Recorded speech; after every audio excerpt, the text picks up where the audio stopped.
আল্লাহ রাব্বুল আলামিন বলেন, আলাম ইয়াজিদকা ইয়াতীমান ফাআওয়া, এরকম এতিম অবস্থায় পেয়ে আমি কি আপনাকে আশ্রয় দেই নাই? আপনাকে আমি পেয়েছি এতিম অবস্থায়, এরপরে আমি আপনারে আশ্রয় দিলাম। ওয়া ওয়াজাদাকা দাল্লান ফাহাদা, এরপরে আমি আপনাকে পথ হারা পেলাম, আমি আপনাকে পথের দিশা দিয়া দিলাম। ওয়া ওয়াজাদাকা আইলান ফাআগনা, এরপরে আমি আপনাকে দরিদ্র অবস্থায় পেয়েছি, তারপরে আমি আপনার দারিদ্র মুক্ত করেছি আপনাকে। সুতরাং ফাআম্মাল ইয়াতীমা ফালা তাকহার ওয়া আম্মাস সাইলা ফালা তানহার ওয়া আম্মা বিনি'মাতি রাব্বিকা ফাহাদ্দিস।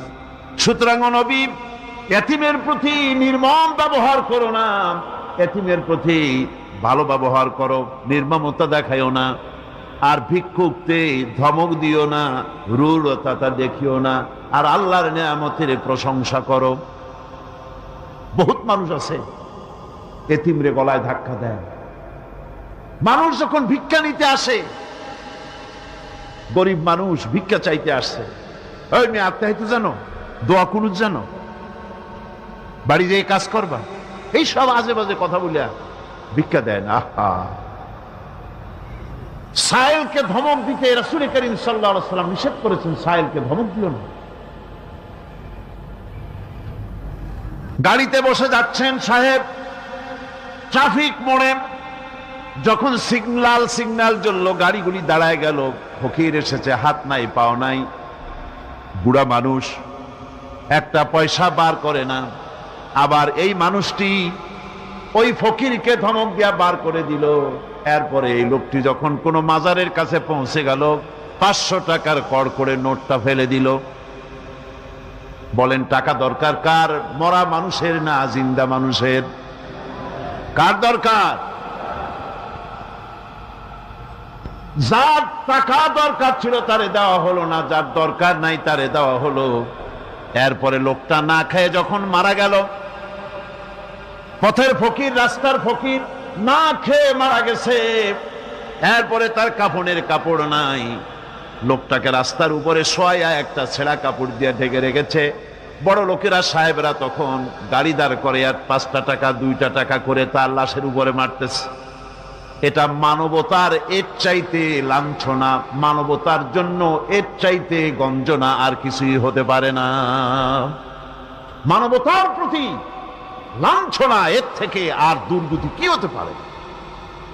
বেঁচে থাকার সময় 1টা টাকা আপনি দিলেন না, মরে যাওয়ার পর বিদায় হয়েছে বালাই, এখন দেওয়া শুরু করেছে। আমার বন্ধুগণ, এজন্য এতিমের প্রতি দরদ করার জন্য আল্লাহ পাক কোরআনের ভিতরে পরিষ্কার বলেছেন।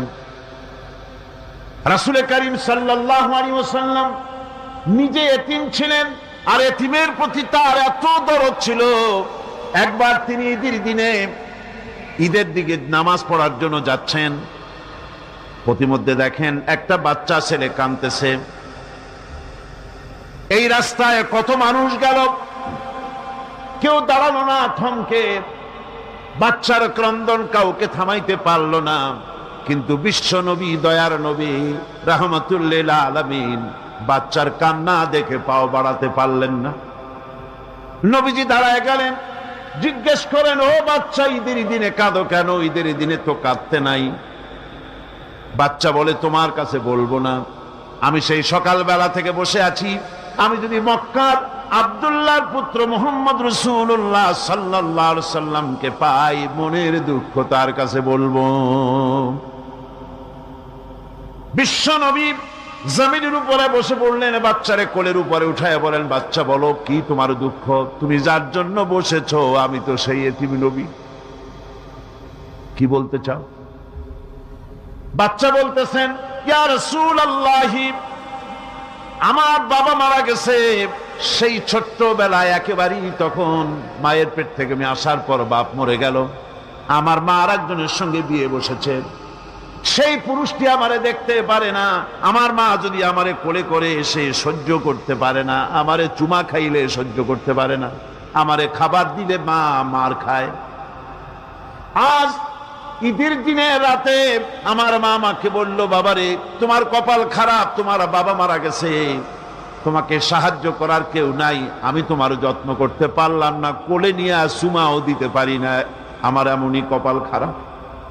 সুতরাং এতিমের দরদ এতিম ছাড়ার কেউ বুঝবে না। তুমি আজ চলে যাও, ওই রাস্তায়, ঈদের রাস্তায় দাঁড়ায় থাকো, মাঠের রাস্তার পাশে, বিশ্ব নবীর কাছে তোমার দুঃখ বলো, এতিমের দুঃখ তিনি বুঝবেন। আমি মায়ের কথা মতো এই জায়গায় এতক্ষণ বসে আছি, হুজুর আপনি দয়া করে, আমার কথা তো আপনার কাছে বললাম, আমার মনের এই দুঃখ। নবীজি বাচ্চার কথা শুনতেছিলেন, চোখ দিয়া পানি পড়তেছিল, বাচ্চাকে বুকের সঙ্গে জড়িয়ে ধরে নবীজি বলেন, ও এতিম, মুহাম্মদ সাল্লাল্লাহু আলাইহি ওয়াসাল্লাম যদি তোমার পিতা হন আর হযরতে আয়েশা যদি তোমার মা হয়ে যায়, বলো তোমার মনের দুঃখ মেটে নাকি? ছেলে ডুকরে কেঁদে উঠলো আর বলল, ইয়া রাসূলুল্লাহ, আপনি যদি আমার পিতা হন আর আয়েশা যদি আমার মা হয়ে যায়, এর থেকে বড় সৌভাগ্যের আমার তো আর কিছুই নাই। নবীজি এতিমকে বাড়ি নিয়ে গিয়ে হযরতে আয়েশার হাতে তুলে দিয়ে বললেন, আয়েশা রে, পবিত্র ঈদের দিনে আল্লাহ রাব্বুল আলামিন তোমার জন্য একটা উপহার পাঠিয়েছেন, এটা যত্ন করো। এতিমের প্রতি দরদ রাখার জন্য আল্লাহ রাব্বুল আলামিন বলেছেন, এতিম, মিসকিন, বিধবা, অসহায় লোক, তাদের প্রতি যাতে করে মুসলিম সমাজ লক্ষ্য রাখে, সেজন্য আল্লাহ পাক নির্দেশ করেছেন। বুখারী এবং মুসলিম শরীফের হাদিসে এসেছে, আস-সাই আলাল আরমালাত ওয়াল মিসকিন কাস-সাই ফি সাবিলিল্লাহ। বিধবাদের জন্য, মিসকিনের জন্য কেউ যদি কোনো উদ্যোগ গ্রহণ করে, কেউ কোনো সাহায্য দেয়, জিহাদের ময়দানে জিহাদ করে আল্লাহর রাস্তায় যে সওয়াব পাওয়া যায়, যে মর্যাদা পাওয়া যায় আল্লাহর কাছে, এতিম, মিসকিন, বিধবাকে সাহায্য করলে সেই সওয়াব আল্লাহ রাব্বুল আলামিন আমলনামায় দিয়ে দেন। আমাদের প্রিয় নবী এতিম মিসকিনদের খুবই ভালোবাসতেন তার নিজের চাকর হযরত যায়েদ ও আনাস রাদিয়াল্লাহু তাআলা আনহুকে। সে সম্পর্কে এখন আলোচনা করা হচ্ছে। তার চরিত্রই প্রমাণ করে নবীদেরকে বায়নাত দেওয়া হয়েছে, এমন চরিত্র আচার আচরণ দেওয়া হয়েছে যাতে করে লোকেরা অভিভূত হয়ে যায়, আকৃষ্ট হয়ে যায়। হযরতে যায়েদ, তিনি তো কৃতদাস ছিলেন, হারায় গেলেন বাপ মা থেকে, আর এরপরে কুদরত তারে মুহাম্মদ সাল্লাল্লাহু আলাইহি ওয়াসাল্লামের ঘরে উঠায় দিল। তিনি তখন আল্লাহর নবী, তখন নবুয়তের দায়িত্ব পান নাই। যায়েদের পিতার কাছে খবর হয়ে গেল, যায়েদ আছে রাসূলের বাড়িতে, মুহাম্মদ সাল্লাল্লাহু আলাইহি ওয়াসাল্লামের বাড়ি মক্কায়। তারা এসে হুজুরের সঙ্গে দেখা করে বললেন, মুহাম্মদ সাল্লাল্লাহু আলাইহি ওয়াসাল্লাম, জানতে পেরেছি আপনার কাছেই আমাদের ছেলে যায়েদ আছে, মেহেরবানি করে তাকে আমাদেরকে ফিরায় দেন। হুজুর বলেন, যায়েদ যদি তোমাদেরকে চিনতে পারে আর যদি যেতে চায়, আমার পক্ষ থেকে কোনো আপত্তি নাই, অবশ্যই যাবে। তবে যায়েদ যদি যেতে না চায়, আমি এমন লোক নই যে কেউ আমার কাছে থাকতে চাইলে আমি জোর করে তাকে ঠেলেও দিতে পারি না, আমি তেমন লোক নই। পিতা বললেন, আপনি অবশ্যই যুক্তিপূর্ণ কথা বলেছেন। হযরতে যায়েদ কানা হলো। হুজুর বললেন, তুমি কি চেনো এদের? কি? যায়েদ বললেন, চিনি, ইনি আমার বাবা, উনি আমার চাচা। যায়েদের পিতা বলেন, বাবারে বাড়ি চলো, তোমার মা কেঁদে কেঁদে হয়রান, চলো বাড়ি যাই, বাড়ির যা কিছু আছে সব তোমাকে ফিরিয়ে দেওয়া হবে। হযরতে যায়েদ বলতেছেন, পিতা, বাড়িতে যা আছে তাই শুদ্ধ, তামাম দুনিয়াটা যদি আমারে দেওয়া হয়, এই লোকটির কাছে থেকে যে ব্যবহার পেয়েছি, আমি এই লোকের কদম ছেড়ে যেতে পারি না। তার চরিত্রই প্রমাণ করে তিনি নবী, কি ব্যবহারটা পেয়েছেন।